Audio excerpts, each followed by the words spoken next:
Apalagi kelompok yang membid'ahkan sifat 20. Tidak bermazhab, tidak bertasawuf, tentu lebih parah lagi. Mereka sudah di luar lingkaran ahlus sunnati wal jamaah.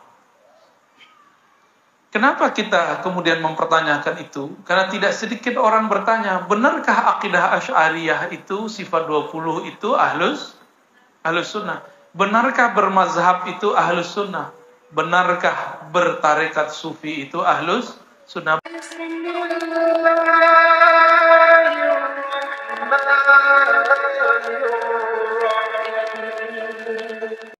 Bermazhab Syafi'i, berakidah Asy'ari, tapi akhlaknya tidak dirahmah, maka dia tidak termasuk yang dirahmati Allah.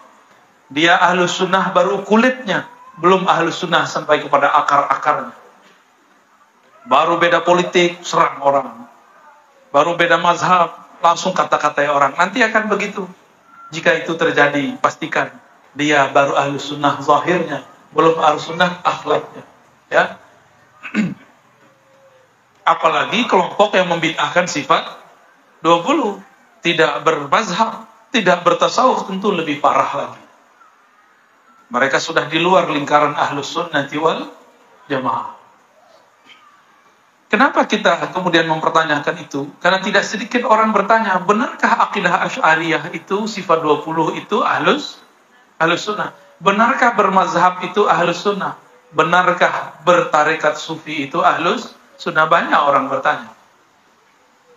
Guru kami, Maulana Syekh Hasan Hitu, paling pernah ceritakan mungkin di beberapa majelis, beliau mengatakan, pertanyaan paling konyol yang disampaikan kepada beliau, itu bahasa halusnya. Mau bahasa kasarnya nggak? Pertanyaan paling bodoh, itu bahasa kasarnya. Kita pakai bahasa yang lembut aja ya, nanti antum nggak tahu. Pertanyaan paling konyol yang ditanyakan kepada beliau seumur beliau, seumur beliau mengajar akidah ahlus sunnah, fikih ahlus sunnah, tasawuf ahlus sunnah. Syekh Hasan itu ini tamatan Azhar. Tamatan mana? Orang Suriah. Pertanyaan yang paling menggelikan beliau adalah, hal Asy'ari ahlus sunnah? Apakah akidah Asy'ari itu ahlus? Itu paling lucu bagi beliau, paling aneh. Di Batam sudah mulai ada pengajian begitu ya, yang mengatakan Asy'ariyah sesat. Benar ya? Saya dengar begitu barusan. Pekanbaru udah ada yang begitu, Jakarta sudah ada begitu. Lah kiainya diam-diam aja. Ya. Mulai kita bersuara, harus bersuara. Wah, takut polemik. Mereka ngajak polemik, antum diam. Faqatiluhum min haitsu qataluukum. Bersikap menyerang itu boleh, sebatas mereka pakai sosial media, wajib dia serangannya opini, kita buat opini. Kan sekarang nggak mesti buat pakai sosial media, wajib untuk pakai sosial media. Kan sekarang nggak mesti buat TV toh, bisa buat channel YouTube ya. Udah buat, isi ruang-ruang itu. Karena banyak orang yang tidak sempat hadir seperti antum. Mereka berangkat kerja dengerin YouTube, pulang kerja dengerin YouTube. Ada yang lagi di kapal dengerin YouTube, ada yang lagi berangkat pakai kapal 2 jam, 3 jam. Maka harus kita isi. Ya, semoga para kiai ini jangan kumul-kumul terus. Ya. Ikhlas wali itu nggak ada urusannya sama terkenal nggak terkenal. Wali itu rahasia hamba dengan Allah. Terkenal nggak terkenal urusan lain. Ya. Viral nggak viral urusan lain. Yang penting jadi kekasih Allah Subhanahu Wa Taala. Ini beliau yang ngomong, masih hidup. Masih hidup. Saya belajar kepada beliau tahun 2006, 2007, 2008. Syekh Hasan itu tamatan Azhar. Kenapa dia ngomong begitu? Ternyata banyak lulusan Al-Azhar sekarang mengatakan Asy'ariyah itu tidak ahlus sunnah. Gimana kira-kira? Dia alumni Al-Azhar, tapi akidah Al-Azhar dia sesatkan. Ternyata Al-Azhar sama seperti Hadratus Syekh Hasyim Asy'ari, sama dengan Kiai Ahmad Dahlan, meyakini bahwa Al-Sunnah itu 3 karakter utamanya. Berakidah Asy'ariyah, Maturidiyah, bermazhab, dan berakhlak tasawuf, rahmah, ada rahmahnya. Jadi kalau ada orang bertarekat tapi sombong, dia belum bertasawuf, baru bertarekat. Ada orang bertarekat merasa dirinya jadi Tuhan, nah, itu kurang ajar sama Allah itu. Ya, kiai aja nggak boleh kita ngaku-ngaku jadi kiai. Kalau kita bukan kiai, apalagi ngaku jadi Allah. Wujudku wujud Allah, kacau itu orang. Ya. Apalagi dia mengatakan tubuh ini adalah Allah. Allah yang menyatakan, Allah yang berzahir. Ya. Kurang sopan kepada Allah Subhanahu wa Ta'ala. Kalau kepada Allah dia nggak sopan, apalagi kepada kita. Jadi itu bukan tasawuf, itu tarekat kebatinan. Tolong dibedakan ya. Banyak begitu ngakunya sufi, suka selfie. Itu dari ustadz tuh saya dengar malam tadi. Kita ini sufi semua. Benar ya? Suka selfie. Salah fokus. Akidah Al-Azhar itu belajarnya apa? Sifat 20. Mereka mengajarkan akidah al-iktisar. Imam Al-Ghazali. Imam Al-Ghazali ngajarin sifat 20. Di Al-Azhar. Saya nggak tahu tamatan Azhar kalau pulang ke Batam gimana. Ada yang batalin sifat 20 nggak? Ada tuh. Laporan dari Pak Kiai ada berarti. Kalau bahasa kasar aja kita. Guru dia berakidah Asy'ariyah, dia mengatakan itu sesat. Berarti dia mengatakan guru-gurunya, lah terus ngapain kuliah di sono? Iya. Ini saya lantang-lantang nyebut nih, karena mereka juga sebagian itu nyerang kita. Karena kita berakidah Asy'ariyah, dan dia kata-kata ini sesat. Loh, Anda nggak sadar ya, bahwa akidah guru-guru Anda di sana itu akidah Ahlus Sunnah. Akidah Asy'ariyah Maturidiyah. Sekarang mau diganti pakai uluhiyah, rububiyah, asma wa sifat, 3 tauhid. Yang paling lucu, 3 tauhid itu dianggap tauhidnya para nabi. Jadi di kitab mereka, saya nggak usah sebut nama kitabnya, terantum cari lagi ya. Apa katanya? Inilah akidah para nabi. Akidah para nabi. Kapan nabi bagi tauhid jadi 3? Ya. Ada nggak nabi bagi tauhid jadi 3? Bagaimana sifat 20? Kita nggak pernah bilang Nabi bagi sifat 20. Tapi ulama membaginya jadi 20. Imam Asy'ari mengatakan di kitab Al-Ibanah, inilah akidah Ahmad bin Hanbal. Nggak berani Imam Asy'ari bilang ini akidah para Nabi. Nggak sopan, nggak ada sanadnya itu. Kita bilang ini akidah guru kami dulu. Guru kami punya guru, gurunya punya guru. Nyambung kepada Sang Maha Guru Rasulullah SAW. Pasti ada perubahan, penjelasan. Kalau begitu nggak masalah. Misalnya, imam kami berijtihad membagi tauhid jadi 3. Bagi kita nggak ada masalah. Tapi kalau dia katakan akidah salafus soleh 3, coba tunjukkan 1 kitab saja yang membagi tauhid jadi 3. Dari ulama salaf. Salaf itu khairul qurun qarni. Bukhari Muslim. Sebaik-baik kurun abad-abadku. Lalu abad setelahku. Summal ladzina yalunahum. Summal ladzina yalunahum. 3 abad. Sampai tahun 300, Imam Bukhari, Imam Muslim, Imam Ibnu Majah, Imam Tirmizi tidak pernah membagi tauhid menjadi 3. Antum nggak percaya? Khatamin aja sendiri Sahih Bukhari ya. Ada yang udah khatam? 42 hadis saja belum khatam-khatam sama kiai. Benar? Ngaji hadis arba'in udah di tahun kapan nggak khatam-khatam? Ngakunya ikut sunnah, tapi dalilnya cuma itu-itu aja dari kemarin. Imam Asy'ari dalam kitab Al-Ibanah mengatakan inilah akidah yang diajarkan oleh Imam Ahmad bin Hanbal. Kenapa beliau ngomong begitu? Karena beliau berguru kepada murid Imam Ahmad. Namanya Imam Zakaria As-Saji. Wafatnya sekitar tahun 297 Hijriah. Tahun berapa wafatnya? Sekitar tahun 297 Hijriah. Perkiraan para ulama. Karena dulu nggak ada KTP. Nggak ada catatan sipil, nggak ada dulu. Tapi ulama nyatet perkiraan. Imam Asy'ari tobat kira-kira tahun 95. Sebelum beliau menjadi alirannya ikut Mu'tazilah, kecilnya ngaji sama Imam Zakaria As-Saji. Mereka buat cerita palsu. Ya, apa cerita palsunya? Imam Asy'ari 3 periode. Kalau dengar periode ingat apa nih? Ingat apa nih? Wah, tuh kan, antum sensitif telinganya. Belum juga 2024. Imam Asy'ari periodenya 3, tapi bukan seperti yang mereka katakan. Pertama Ahlus Sunnah, yang kedua Mu'tazilah, lalu balik ke Ahlus 3. Betul 3, tapi bukan seperti yang mereka ceritakan. Kalau yang mereka ceritakan apa? Mereka buat-buat cerita palsu tentang imam kita. Asy'ari itu awalnya Mu'tazilah. Jadi lahir udah jadi Mu'tazilah. Lucu nggak tuh? Terus menjadi Kullabiyah. Ada namanya Tauhid Imam Ibnu Kullam. Lalu menjadi Salafiyah. Salam. Jadi beliau jadi Salafi. Oke. Hebat juga ya. Kita cek, cari itu. Oke lah. Kita anggap kitab Ibanahnya adalah kitab ajaran Salafinya. Saya bolak-balik dari awal sampai akhir nggak ketemu dia bagi tauhid jadi 3. Uluhiyah, rububiyah, asma wa sifat. Nggak ada. Ada lagi yang dicatut namanya Imam Abu Ja'far At-Tahawi. Wafat lebih awal dari beliau, tapi lebih tua. Imam At-Tahawi punya kitab akidah salaf. Saya buat di Pekanbaru dulu 2 kali, daurah. Ya mungkin next kalau umur panjang kita buat daurah di Batam. Ya, daurah akidah as-salafiyah Imam At-Tahawi.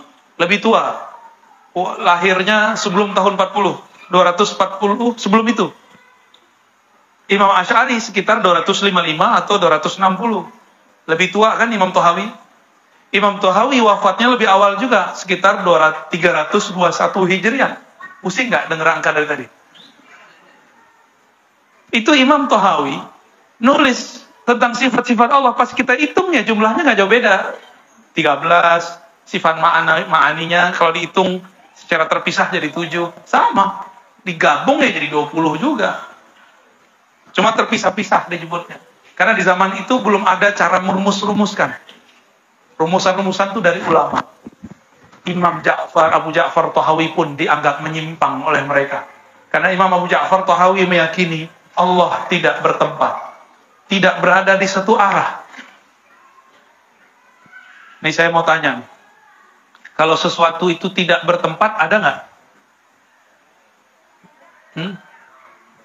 Benda nih, tapi nggak ada di suatu tempat, ada nggak dia?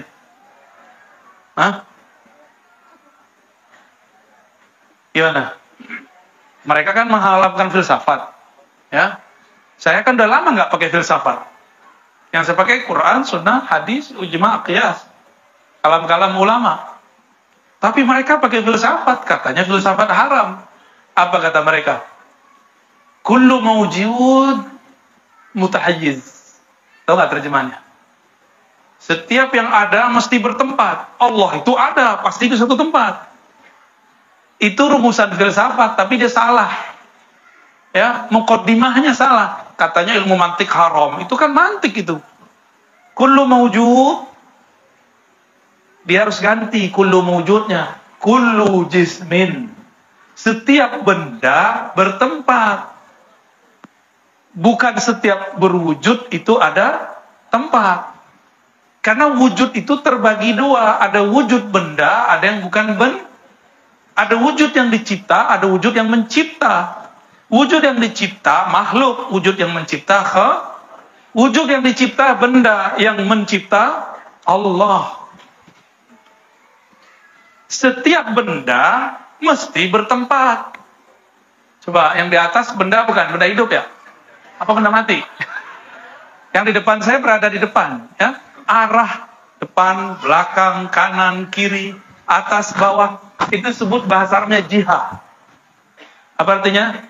Jihad, arah. Mereka memalsukan akidah Imam Tahawi. Imam Tahawi mengatakan, Ta'ala Allah anil hududi wal ghayat. Ya, Allah Maha Suci dari batas dan ujung. Lalu di kalimat paling belakang beliau mengatakan wal jihadis sit, dan dari 6 arah, apalagi 1 arah. Lalu mereka menuduh saya dan ulama-ulama kita Ahlus Sunnah Asy'ariyah meyakini Allah di banyak tempat. Saya mau tanya, Pak Kiai Asy'ari bukan Pak Kiai? Meyakini Allah banyak tempat nggak? Enggak. Terus siapa yang meyakini Allah di semua tempat? Kelompok namanya Jahmiyah. Apa nama kelompoknya?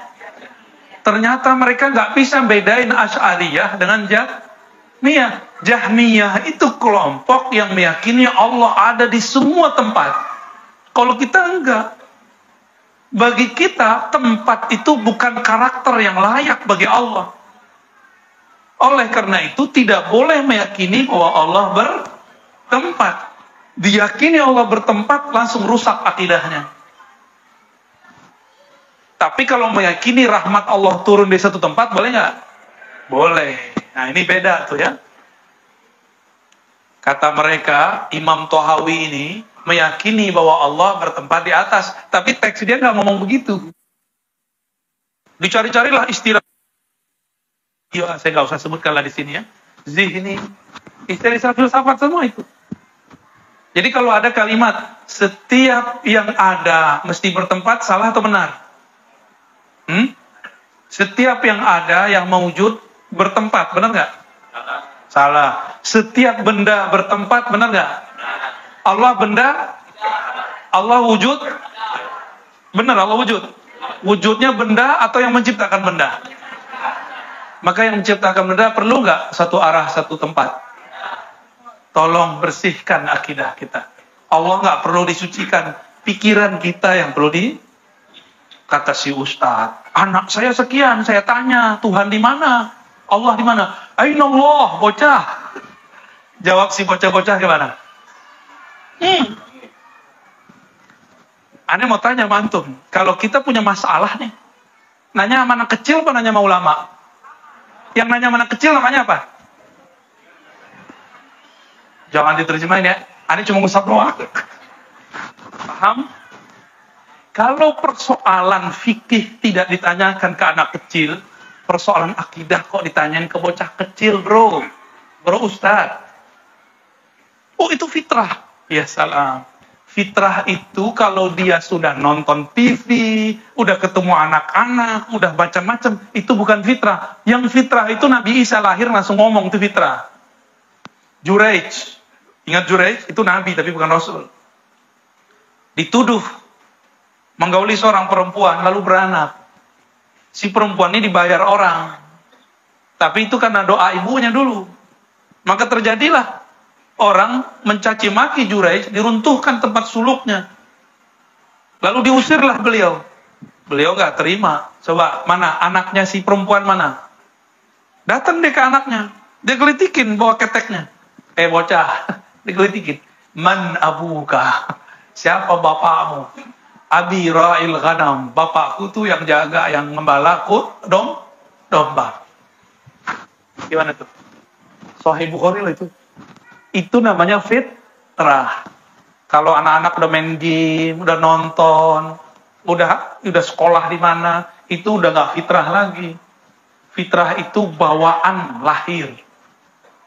Anda mau tanya sama antum, waktu lahir udah bisa ngomong bahasa Melayu belum? Bahasa Indonesia? Ngomong bahasa apa? Oya, bahasa oya. Berarti kita lahir nggak ada yang bisa bahasa apa aja, nggak ngerti ini dan segala macam. Jadi saya mau tanya lagi, waras nggak kalau nanya tentang Allah ke anak kecil? Nanya tentang Allah ke siapa? Ulama. Ya, paham? Jangan terjebak lagi ya. Tarpaku ini hadis Sahih Muslim. Betul, ini kita jelasin hadisnya. Ya. Ada sebuah hadis di Sahih Muslim, sahih riwayatnya. Tapi ceritanya ada 3 versi. Dari 3 versi itu mana yang sahih? Harus digabung riwayatnya. Kalau orang ahli hukum, ahli akidah, ahli tafsir, ngaji, tidak boleh pakai satu riwayat tunggal. Apalagi kalau kisahnya mirip. Kejadiannya sama, orangnya sama. Disebutkan bahwa Muawiyah ibn al-Hakam, dia ini punya budak perempuan, tapi agak sedikit naqisatul aqli, kurang cerdas. Itu yang ngomong istilah begitu, qasirul aqli atau hajar ahli hadis, ahlus sunnah wal jamaah ya. Ngomong begitu bukan hujat sahabat, enggak ada urusan. Itu ngomong tentang fakta yang terjadi di zaman itu. Enggak ngerti ilmu hadis, nanya kali hadis. Ini perempuan ditugaskan untuk menjaga domba. Tapi dia nggak becus, karena emang diperintahkan apa lelet. Gergetan nggak nih orang Arab? Muawiyah bin Hakam sangat gergetan. Tahu gergetan? Apa tuh gergetan? Gitu ya. Susah amat, geram dia langsung. Saya ngomong A, kamu pahamnya B. Saya ngomong 3, kamu pahamnya 2,5. Geramlah ini Muawiyah bin Hakam. Sudah berlangsung sekian lama.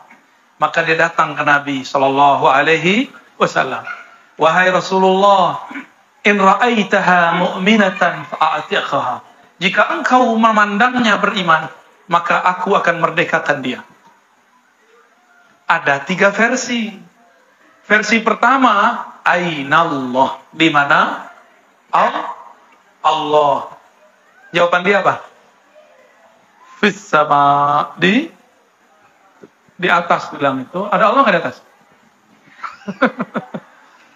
Saya mau tanya, ini kan dekat musim Rajab. Bentar lagi Rajab. Benar nggak? Dalam kisah yang sahih, Isra Mi'raj. Naik ke langit. Nabi ketemu para nabi atau ketemu Allah? Para nabi. Itu nggak ada Allah di situ. Ya gimana dong? Katanya ikut Sahih Bukhari, ya. Lalu sunnah yang mana lagi yang antum pakai tuh? Kalau Sahih Bukhari-nya nggak menyebutkan, di Sahih Muslim disebutkan. Berarti Sahih Muslimnya harus menyesuaikan Sahih Al-Bukhari. Karena riwayat di Sahih Bukhari ada sekitar 5 riwayat. Sedangkan ini cuma 1 riwayat. Ada bau kopi nih. minum ya. Antum malu-malu aja. Tapi kalau nyebar kopi, nyebar minum, sebar dulu. Ngajinya ditahan. Nggak apa-apa ya. Minum aja ya. Jadi nggak minum dia. Keburu kopinya dingin. Alhamdulillah. Di riwayat kedua, Nabi nanya, bukan Ainallah. Pertanyaannya apa? Atashhadin. Apakah kamu bersaksi? Tidak ada Tuhan, tidak ada yang berhak disembah kecuali Allah. Di riwayat ketiga, Man Rabbuk. Siapa Tuhan kamu, wahai budak? Kira-kira kalau ada orang mu'alaf nih, ada orang mu'alaf, cara sah dia masuk Islam gimana? Yang mana? Nomor 2 apa nomor 1? Hah? Nomor 3 tuh dalam kubur. Nomor 1 di mana Allah? Nomor 2 apakah engkau bersahadat? Nomor 3 siapa Tuhanmu?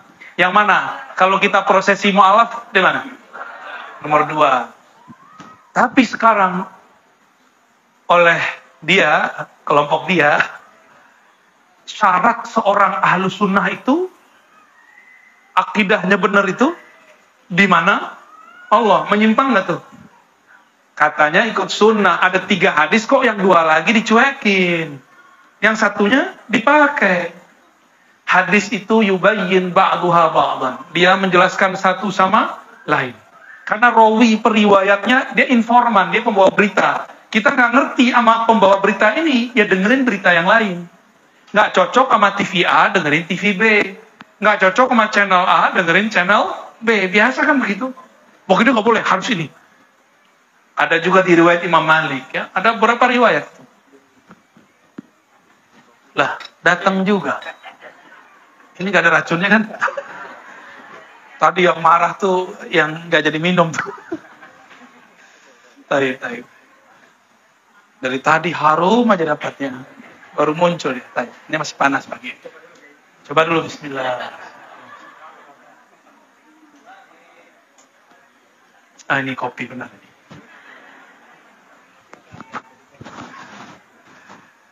Taib. Jadi kalau ada orang mu'alaf, kita gimana caranya? Di mana Allah? Gitu ya? Begitu nggak? Kita mau mu'alaf, nanti coba pegangan. Di mana Allah? Ain Allah. Gitu nggak caranya? Ada nggak prosesi mu'alaf begitu? Nggak ada. Prosesi malam gimana? Ayo syahadat, gitu kan? Kira-kira gimana? Itu nggak usah pakai ulama-ulama hebat ya, cukup orang-orang kita biasa aja, faham. Status keislaman diketahui dari syahadat, bukan ngomong aina Allah. Paham? Jadi kalau antum dibikin ragu lagi dengan hadis ini, nih penjelasannya tadi. Ya, semua riwayat ini sahih. Cuma satunya di Sahih Muslim, ada di Muwatta, ada di Ahmad, ada di riwayat-riwayat yang lain. Baik. Udah jam 2, oke. Banyak tanya jawab aja kali ya. Untuk menjaga kesahihan Ahlus Sunnah, maka Syekh Yasin Al-Fadani punya guru namanya Mahfud At-Tirmidzi. Ya, kakek guru jatuhnya. Itu beliau menjaga, membuktikan, cek benar gak akidah kita ini sesuai dengan akidah ulama salafus saleh. Maka Syekh Mahfud At-Tirmidzi, beliau kemudian menyebutkan sanad Imam Asy'ari. Ternyata benar ada akidah Imam Asy'ari. Sampai kepada Imam Asy'ari, sampai kepada Rasulullah sallallahu alaihi wasallam. Jadi kalau kita ikut ulama yang bersanad, kita sudah dapat garansi bahwa akidah kita ini benar, insya. Gak boleh merasa paling benar. Katakan benar, insya Allah. Mendekati yakin, insya Allah. Lain kalau orang ngaku, saya ini benar. Kenapa? Karena saya pakai Quran dan Sunnah. Kalau begitu, berapa kelompok? Semuanya ngaku pakai Quran dan dulu ada kelompok namanya Mu'tazilah, pakai Quran Sunnah. Jangan dikira liberal itu nggak pakai Quran, pakai Quran loh. Coba aja cek. Liberal itu pakai Quran, Pak. Ayat-ayat toleransi di Quran, pakai Quran semua dia. Nggak pernah dia pakai Injil, Taurat. Pakai dia Quran semua. Tapi digiring kemana? Ke pemahaman dia. Jadi tidak cukup seseorang itu Ahlus Sunnah mengatakan nomor sekian, surat sekian, hadis sekian, gak cukup. Dia harus buktikan dia berguru kepada siapa. Dia pernah nyantri kepada siapa. Dulu di abad kedua Hijriah, Imam Muhammad bin Sirin. Siapa namanya? Muhammad bin Sirin ini kalau orang sekarang kenalnya takbir mimpi. Ibnu Sirin. Cek di Google tuh ketemu tuh. Ibnu, kita ilmunya nggak by Google ya. Ilmu kita pakai sanad. Sanad Google tuh sanad bid'ah. Ada orang mau batalin tasbih pakai Google. Kamu cek aja tuh di Google, katanya gitu. Lucu juga kita ya. Katanya kata Allah dan kata Rasul. Yang ada kata Google. Wah, kalau bahas itu jadi panasan nggak jadi deh. Ganti topik aja lah. Syekh Mahfud At-Tirmidzi, saya kembali aja ke sanadnya berfokus. Beliau, sanadnya ini kemudian dipakai oleh ulama-ulama dimanapun. Akidah Asy'ari Maturidi. Inilah yang kemudian diabadikan sekarang oleh ulama kita belajar sifat 20. Nah, tadi yang nasyid siapa tuh yang baca sholawat? Bukan Pak Kiai, yang lain. Wah, coba baca tuh, Ustaz, Allah wujud kidam bako dengan suara yang enak. Ya, mana? Mic-nya mana mic-nya? Saya mau dengar. Dia asli Ahlus Sunnah apa enggak ya? Siapa tahu nyusup.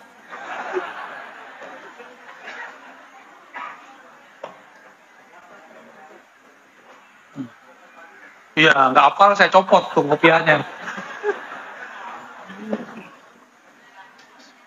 Assalamualaikum warahmatullahi wabarakatuh. Wujud kidan baqa mukhalafatuhu lil hawadisi hiya bi nafsihi wahdaniyat mutlaq iradat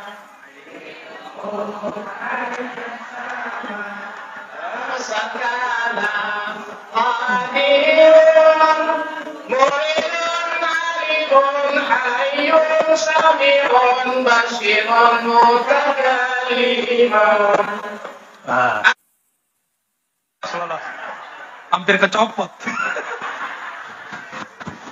Syukur Ustaz. Antum sahih ya. Sifat Allah itu banyak. Tapi dari banyak itu tersebar dari awal surat Al-Fatihah sampai akhir surat An-Nas. Coba kalau saya bilang akidah saya akidah Quran, terus mau mulai dari mana? Maka bersyukurlah kepada ulama, berterima kasihlah kepada Imam Asy'ari. Dia susun itu sifat-sifat. Sifat itu dulu belum dikasih angka oleh Imam As-Sanusi. Bernamalah akidah 50. Dari situ mulainya. 20 wajib, 20 2 jaiz. Jadi berapa? Ditambah sifat Nabi 4 wajib, 4 mustahil, 50. Kalaupun kita nggak tahu angka itu, yang penting inti dari sifat tadi ada pada la ilaha illallah Muhammadur. Ada orang nggak hafal itu nggak apa-apa. Kan saya dulu ngaji kepada Kiai Fulan, Tuan Guru Fulan. Dia mengajarkan kami sifat Allah. Tapi kata dia, inti dari semua sifat ini ada pada la ilaha Muhammadur. Jadi kalau antum gak hafal sifat 20, harus banyak-banyak baca la ilaha illallah Muhammadur. Boleh, itu ditulis di kitabnya. Sebenarnya tadi gak usah copot. Gak usah copot tuh kopiannya ya. Reloading juga tuh kayaknya. Saya pun sampai tahun 2005 masih meragukan akidah Ahlussunnah itu akidah Asy'ari. Pencarian bertahun-tahun.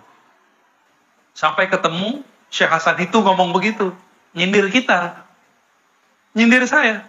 Ada santri, ada mahasiswa nanya, apakah Asy'ari itu Ahlus Sunnah? Apalagi ada yang ngomong sekarang. Apa omongan dia? Asy'ariyah berbeda dengan Asy'ari. Asy'ariyah firqatun dhalah. Asy'ariyah pengikut kelompok yang sesat. Kita pernah nggak ngomong mereka sesat secara nggak ada. Kalau sekarang kayaknya udah boleh tuh Kiai. Iya, cuma ntar panas, mau panas. Kopi panas aja lah ya. Ini mulai panas ini.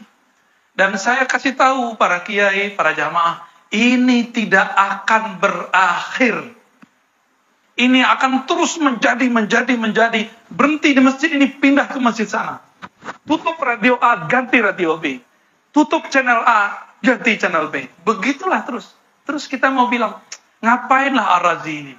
Sibuk-sibuk bahas begini. Hari gini masih bahas begitu. Orang begitu ketinggalan kereta, tinggalin aja tuh orang. Ya, sok-sok nggak penting dia. Dulu saya berpikir begitu, ternyata kita cuek begitu ya salah. Apa yang terjadi? Kawan kita nggak nyapa kita lagi. Kata dia, jenggot antum kurang sunnah, Ustaz. Ini coba, lihat ada jenggotnya nggak? Iya, jenggotnya bayang-bayang doang. Sesat. Ini rahasia kita ya. Jangan kasih tahu kelompok sebelah.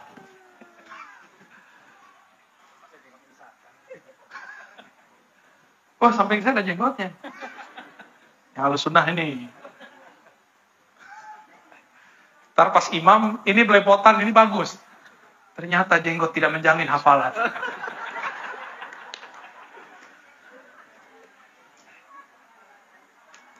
Lanjut. Ketika belajar sifat Allah ini kan sulit dijelaskan.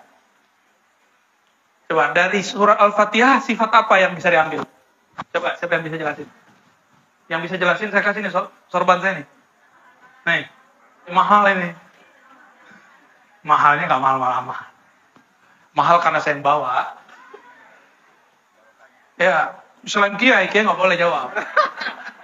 Ya, di surah Al-Fatihah sifat apa?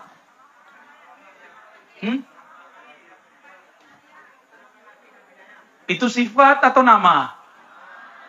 Itu nama. Selamat. Terima kasih udah jawab ya. Itu nama, lain nama dengan sifat. Nama Ar-Razi. Apa karakter Ar-Razi? Orangnya aneh tinggi atau pendek? Nyundul langit. Ya, aduh jangan disebut. Yang ngomong cowok sih, kalau cewek ngomong saya percaya ya. Fokus. Ketika orang tahu Ar-Razi kerja di sini, tinggal di situ, dia sukanya makan ini, suka kopi, suka ini, suka coklat, berarti orang ini kenal sama si Ar-Razi dan sifat-sifatnya. Kalau cuma tahu, oh Ar-Razi yang itu. Kiai Lukman Hakim. Orangnya aneh nggak ngomong loh. Aneh nggak ngomong juga digemuk. Tapi itu benar. Orangnya hafiz Quran, banyak hafal dalail, alim, istri atau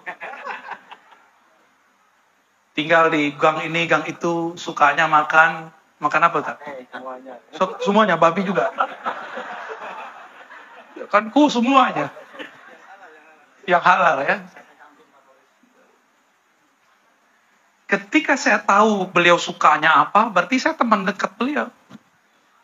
Tapi kalau saya nggak tahu, cuma tahu wajahnya, namanya, nggak tahu karakter hariannya, berarti nggak kenal, cuma tahu.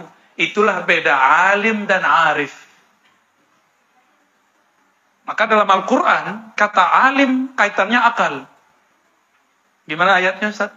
Wa ma yaqiluha wa ma tawala. Wa ma yaqiluha illa al-alimun. Gimana gitu ya? Bukan ngetes hafalan, bukan. Afala taqilun. Itu kaitannya dengan alim. Tapi kalau orang yang arif disebut, jadi ada alimun, ada ulama. Ulama itu arifin.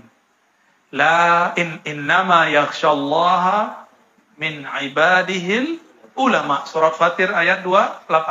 Tidaklah takut kepada Allah. Itu terjemahan. Kalau saya mengartikan, tidaklah kenal Allah kecuali ulama. Yakhsha itu berarti segan, sopan. Kenapa orang sopan? Karena dia tahu siapa yang di depannya.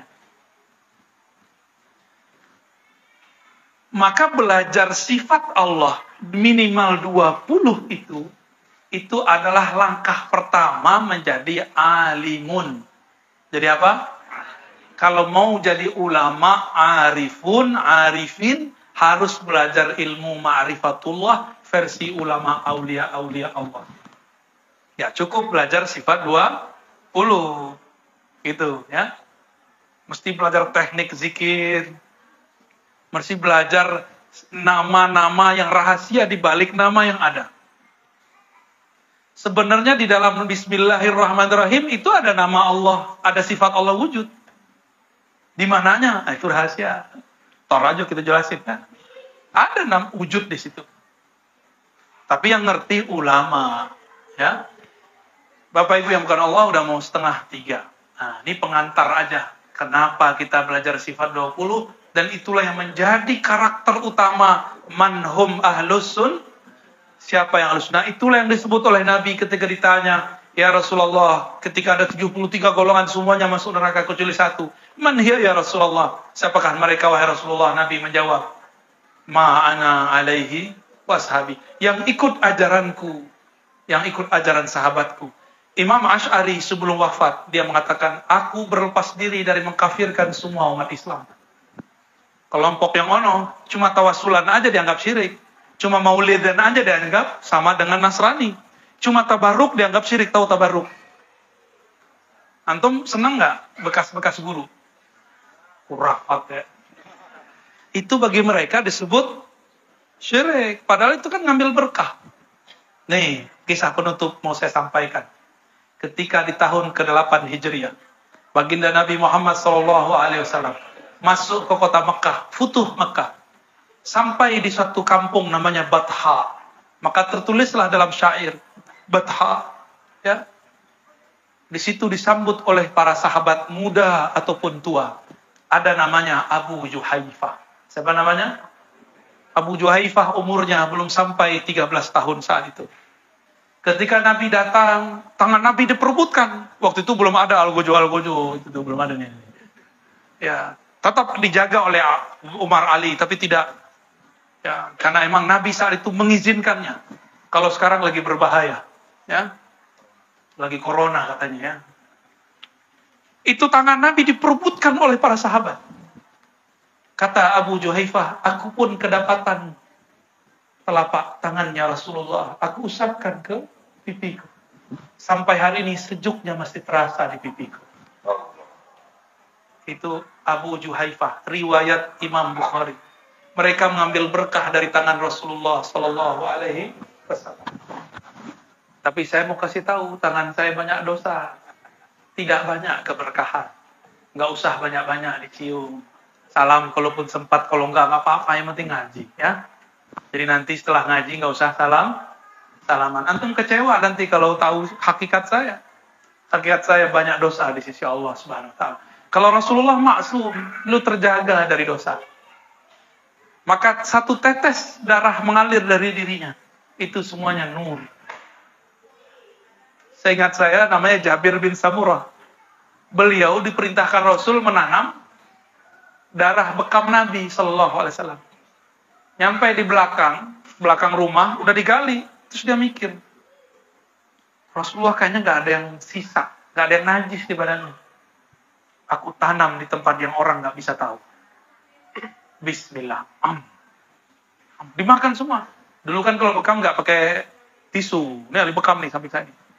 Tapi dia bid'ah bekamnya pakai tisu. Pakai kop. Cuma saya suka sama bid'ah itu. Ya, andal bid'ah. Dulu darahnya ditampung. Darah itu kalau dibiarkan sedikit, secara kedokteran dia beku nggak? Beku sendiri. Jadi darah itu kalau diam dia beku. Makanya antum kalau kurang olahraga badannya pegel-pegel. Tuh filosofinya di situ. Jadi badan-badan segede-gede gini diam aja. Rebahan aja kan. Kaum rebahan. Pantesan punggungnya sakit-sakitan kayak saya. Rasulullah ketika dia pulang, Nabi kemudian curiga, kok di mulutnya ada bau darah Rasul? Kan harum. Ditanya oleh Rasulullah SAW, di mana engkau tanam? Senyum-senyum aja. Nabi langsung tebak. Dikumpulkan riwayat ini oleh Imam Asyuti dalam Al-Khasais Al-Kubra 2 jilid. Nabi langsung tebak. Apakah engkau menanamnya di perutmu? Dia bilang, "Na'am ya Sayyidi." Betul wahai Rasulullah Sallallahu Alaihi. Kenapa kau tanam?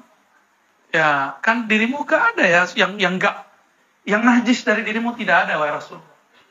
Gak ada yang terbuang dari Nabi. Rambut Nabi disimpan istrinya. Disimpan Anas bin Malik. Keringat Nabi diambil Ummu Sulaim, ibunya Anas bin Malik.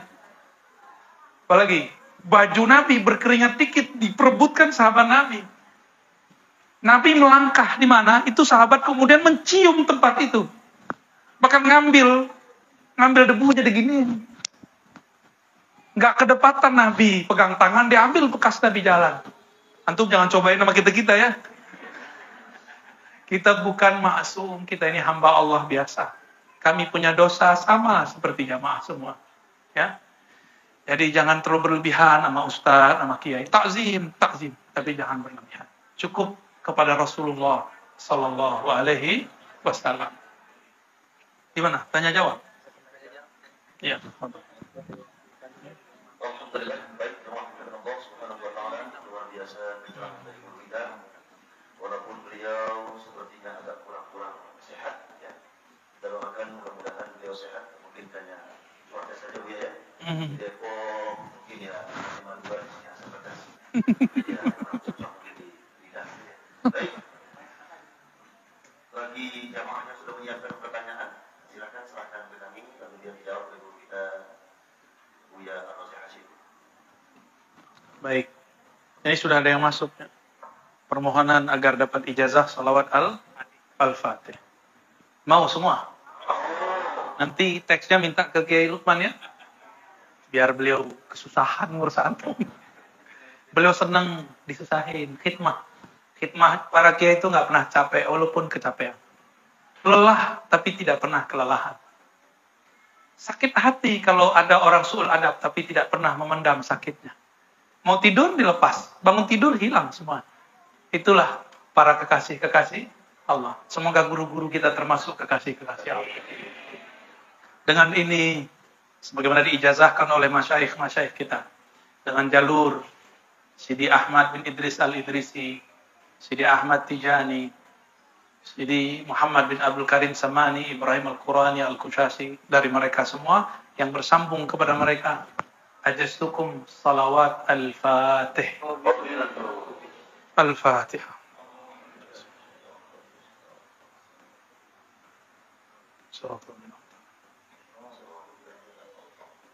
Salat Fatih itu ada syarahnya, nanti kita syarah kalau umur kita ada ya, umur kita panjang. Insya Allah. Aduh, pusing aku bacanya. Tulisan dokter. Semoga Buya dan keluarga dan tim dalam keadaan sehat dan afiat. Amin. Apakah sama penciptaan makhluk Allah di muka bumi ini dengan penciptaan manusia? Manusia itu dibagi dua, termasuk alam semesta. Ada sisi zahirnya, ada sisi batinnya. Zahirnya semua dicipta dengan iradah dan kudrah Allah. Maka berlafazlah, berkalamlah ia dengan kalam kun. Paham? Apa arti kun? Maka terjadilah Adam tanpa ayah dan ibu, terjadilah Hawa tanpa seorang ibu, terjadilah seorang Isa tanpa ada seorang ayah. Jadilah bapak ibu, ada ayah dan ibu. Kalau sekarang ada lagi tuh Maryam-Maryam baru. Ayahnya bukan gak ada lah, melarikan diri. Adapun ruhani manusia itu hembusan dari Allah Subhanahu wa taala, dan itu yang dirahasiakan oleh Rasulullah. Ya, itu yang dirahasiakan oleh Rasulullah dengan kalam Allah. Wa ma utitum minal ilmi illa qalla. Tidaklah kamu diberi ilmunya kecuali sedikit. Kamu ahli kitab yang nanya. Nabi diberi semua. Maka ilmu tentang ruh itu ada di qalbu Nabi. Inilah yang akan dibagikan oleh Al-Imam Al-Mahdi di akhir zaman. Puncaknya nanti kalau daulahnya berdiri. Kalau umur kita panjang, kita masuk ke masa beliau. Kita tidak menjadi pengikut Dajjal. Insya Allah dapat tuh ilmu mengenai ma'rifatul ruh. Tapi biasanya sebelum berjuang, beliau pasti sudah menyampaikan dan mengajarkan. Wah, ini serius sekali nih, pakai dicetak pakai. Bagaimanakah hukum seorang beribadah yang secara praktek ibadahnya tidak merujuk tata cara ibadah yang diatur mazhab fikih yang 4? Apakah ibadahnya sah, tapi menurut dia aja? Kata sah itu muncul dari mazhab, nggak ada di Quran Sunnah. Antum ngomong sah batal, itu kan literatur, kosakata, nomenklaturnya ulama ahli mazhab. Berarti buat mazhab sendiri dia, mazhab tanpa mazhab. Orang awam itu enak jadi orang awam, antum itu nggak terikat mazhab. Yang terikat kami. Ini para kiai ini terikat mazhab. Mengajarkan Syafi'i. Kalau mengajarkan Maliki harus belajar dari awal. Kalau jadi umat itu enak, bisa pindah-pindah ustadz. Yang penting masih Syafi'i. Ya. Kata Imam Abul Ma'ali Al-Juwaini, mazhabnya orang awam itu mazhab gurunya. Kalau gurunya ganti mazhab. Tapi enaknya kalau jadi guru, tahu cara ngeles dalam mazhab. Jadi ustadz-ustadz ini tahu kapan sentuhan nama istri itu batal, kapan yang enggak itu dia tahu tuh. Jadi bukan tidak sah, tapi itu namanya sok-sokan. Antum bisa ibadah kalau nggak ada mazhab gimana? Coba kita tanya. Ada orang datang ke saya, nggak boleh pakai hadis Sahih Bukhari, langsung kepada Al-Quran, nggak boleh pakai guru. Saya tanya, kamu tahu dari mana cara baca Quran? Oh, saya diajar bapak saya. Bapakmu itu adalah mazhabmu, mazhab babe gue. Kalau orang kampung saya, mazhab Pak Den. Nah, ya, paham? Itu mazhab juga, cuma nggak diakui orang di luar. Sehubungan opini publik menyebutkan golongan Syiah itu seluruhnya sesat. Mohon jelaskan aliran Syiah yang tidak dihukumi sesat dan masuk kategori Ahlussunnah. Syiah bukan Ahlussunnah, titik. Tapi Syiah tidak semuanya sampai kepada derajat fasik dan kafir. Yang kafir itu namanya Syiah Ghulat. Syiah kebatinan, kelompok Qoromitoh, yang mereka, kelompok sebelah, bilang, maulid itu yang buat Fatimiyah. Fatimiyah itu akidahnya Syiah Qoromitoh. Berarti dia percaya sama perkataan orang kafir kan? Bagi mereka Syiah orang kafir. Orang Syiah ngomong, maulid itu buatan kami. Lah, kenapa ente percaya perkataan orang kafir? Kalau kami tidak mengkafirkan Syiah, kami membagi-bagi. Ada yang kafir, ada yang fasik, ada yang tidak fasik, tidak kafir. Abu-abu. Namanya Zaidiyah. Tergantung kecenderungan dia mana. Dekat dia kalau sunnah, dia hukumnya sunnah. Jika dekat ke Rafidah, dia menjadi Rafidah. Pak Kiai ingat nggak waktu di pesantren ngaji Subulus Salam? Subulus Salam itu yang nulis orang Zaidiyah. Maka dia tulis Ali alaihissalam, Hasan Husain alaihissalam. Bagi dia, Ali lebih mulia daripada Abu Bakar. Tapi Syiah Zaidiyah tidak pernah mencaci maki Abu Bakar, Umar, Kalau Syiah yang menyimpang itu, yang kita sebut fasik, disebut Syiah Rafidah. Mereka mencaci maki Abu Bakar, Umar, Utsman, dan sahabat selain Ahlul Bait. Maka dimanapun ketemu kelompok Syiah, selama dia tidak mengkafirkan atau mencaci maki sahabat, maka dia masih bisa satu majelis dengan kita. Seperti terjadi di Yaman. Di Yaman, beda Syiah Zaidiyah sama Muslim Ahlussunnah, beda itu aja. Kunut sama nggak kunut. Di sana itu mazhab Syafi'i. Kalau nggak kunut berarti Zaidiyah. Siapa yang disebut Zaidiyah? Zaidiyah itu Zaid bin... Ada yang tahu? Zaid bin Ali Zainal Abidin bin Husain bin Ali. Berarti zuriat Rasulullah nggak? Zuriat Rasulullah. Nggak mungkin Zaid benci Abu Bakar. Nggak mungkin dia benci Umar. Nggak mungkin. Ya, bisa bedain? Emang Syiah ada masuk Batam? Ada. Wow. Ya. Oh, ada. Antum tahu aja, tapi jangan-jangan deh. Suka nyusup ya? Mantan Syiah itu. Mantan Syiah. Terkait menyebar luasnya Salafi, Wahabi, apakah upaya real? Baik secara kesepakatan ulama Ahlussunnah di Nusantara atau pemerintah mendung paham ini yang nyata-nyata menghadirkan kekisruhan di kalangan awam. Apakah tidak diambil upaya hukum? Waduh, nanyanya seharusnya ke MUI. MUI ntar aja deh ya, ntar nanyanya ke mereka. Saya bukan orang MUI, tidak aktif di organisasi NU, tidak masuk ke kepengurusan Muhammadiyah, tidak masuk kemana aja. Tapi melihat kejadian ini, maka saya minta isyarat kepada Allah, sholat 2 rakaat. Lama dulu sholatnya. Lalu dapat isyarat, sebarkan daurah Ahlus Sunnah wal, buat kajian. Kamu safar kemana-mana. Makanya saya datang ke Batam menunaikan itu. Kalau pengen hati di rumah aja, duduk-duduk, tenang-tenang, ngajar online, kan enak.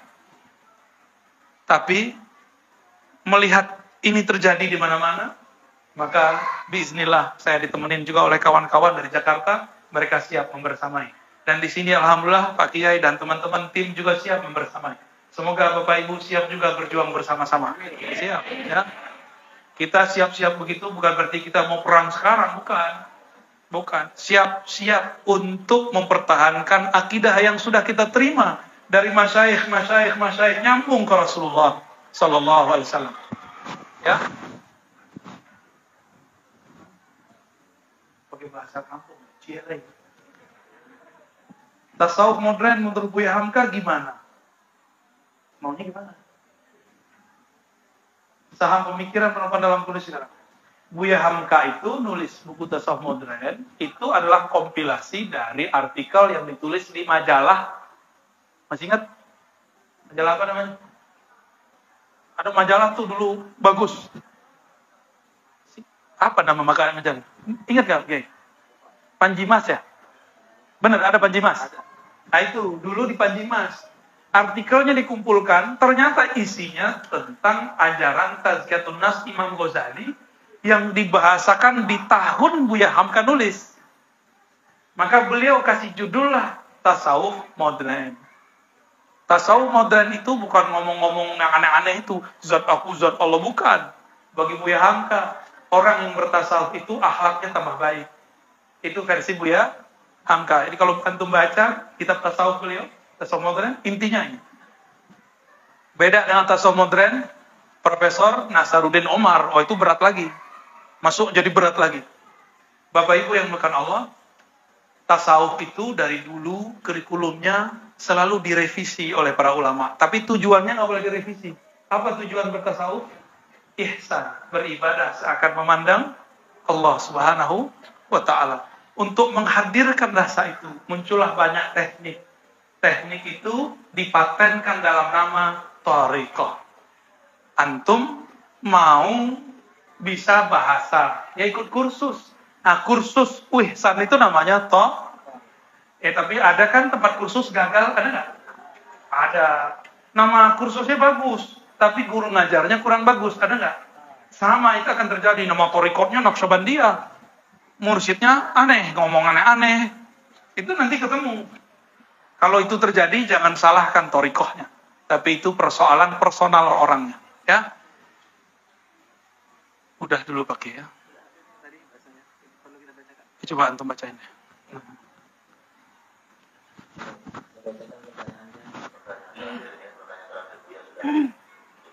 Berangkat saya belajar dari sebuah hadis Nabi yang artinya syariat tanpa hakikat hamba dan hakikat tanpa syariat datang.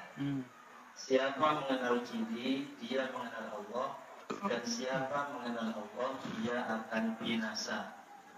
Pertanyaannya bagaimana sama ya. Antum terjemahin aja.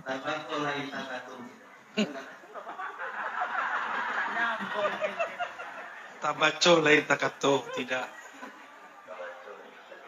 Tadi, aduh susah saya bacanya ya. Memang tulisan dokter ini. Dokter tak pernah wisuda. Saya perlu luruskan, nah ini masalah nih PR besar kita nih Pak Kiai. Sahabat-sahabat kita Ahlus Sunnah yang bertasawuf, tidak semua menguasai hadis.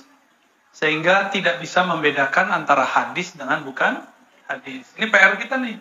Ya, itu beban bagi saya. Karena saya membawa juga syiar tasawuf. Tapi banyak sekali sahabat-sahabat saya para mursyid suka menyebarkan hadis tapi nggak tahu ini hadis apa bukan. Untungnya dia nggak tahu. Kalau tahu itu bukan hadis masih disebut hadis, ahlun nar. Untungnya nggak masuk ke dalam orang yang berbohong secara sengaja. Ini bukan hadisnya. Syariat tanpa hakikat hampa. Itu bukan hadis. Itu perkataan ulama. Imam Malik dinisbatkan, tapi saya nggak ketemu di kitab Imam Malik. Ketemunya di kitab Imam Zarruq Al-Maliki. Ya. Man tasawwafa walam tafaqqaha tazandaqa. Siapa yang bertasawuf tapi tidak bersyariat, maka dia zindik. Zindik itu sesat. Benar nggak? Antum bertasawuf, katanya dekat sama Allah. Kalau dekat ngapain sholat? Dekatnya benar, tapi ngomong ngapain sholat, itu iblis masuk. Ya. Jadi ilmu hakikat pun belum tentu dijamin. Kalau sudah sampai ma'rifat, pasti selamat. Maka jangan heran orang ngomong Allahnya keren, tapi masih tersesat karena dia baru sampai di bab hakikat. Apalagi, hakikat tanpa syariat batal. Ini juga bukan perkataan Nabi, ini perkataan Imam Zarruq, perkataan Imam Junaid, perkataan Abu Yazid Al-Bustami. Ya. Hakikat tanpa syariat batal, sama kayak tadi ya. Syariat tanpa hakikat hampa. Coba sholat, gak khusyuk, nyaman gak? Zikir, gak ada rasa tenang, nikmat gak? Makan rendang, tapi gak ada, bukan, dagingnya ada Pak Kiai. Bumbunya nggak ada. Bentuknya Masya Allah. Ini dibakarnya, direndangnya kan disebut rendang karena dia direndang 8 jam, tapi garamnya nggak ada. Gimana? Makan lontong. Bentuknya lontong lama, lontongnya enak. Tahu-tahu apa? Cabenya nggak ada, enak nggak? Jadi cabai itu pedas. Kalau porsinya pas, itu jadi enak. mulut pedas antum itu nggak enak. Cuma kalau disampaikan pada saat yang tepat, itu jadi enak. Jadi jangan salah-salah pakai cabai di mulut. Baca Quran, tapi nggak ada rasa terkoneksi kepada Allah, nggak merasa berdialog dengan Allah. Nikmat nggak? Makanya beban. Dulu sempat booming One Day One Juice, mana tuh sekarang? Ya, karena tidak menumbuhkan rasa hadir kepada Allah. Yang ditumbuhkan cuma kejar satu hari satu jus. Kalau saya udah banyak jus dari tadi itu ya. Jus kopi, jus bid'ah lagi. Apalagi siapa yang kenal diri itu juga bukan hadis. Itu perkataan Imam Yahya bin Mu'az Ar-Razi. Siapa yang kenal dirinya kenal Allah. Siapa yang kenal Allah akan binasa. Itu perkataan ulama ahli sufi. Bisa dibedain ya. Nah, berdasarkan ini, tolong kalau bukan hadis jangan disebut hadis. Nanti telinganya kita gatel dan itu menjadi bumerang, jadi bahan kelompok sebelah untuk menghancurkan kita. Nah, baik, kira-kira sampai di situ dulu ya. Semoga bermanfaat. Semoga tambah kuat ahlus sunnah kita. Semoga Allah tetapkan kita hidup dalam kalimah la ilaha illallah. Allah wafatkan kita dalam lafaz la ilaha illallah. Allah bangkitkan kita di alam kubur, ditanya oleh malaikat munkar nakir, dan kita mengatakan la ilaha illallah. Allah masukkan kita ke alam mahsyar, di mizan, hisab, sirat, masuk surga dengan kalimat la ilaha illallah Muhammadur Rasulullah. Mohon maaf salah kurangnya. Bismillahirrahmanirrahim.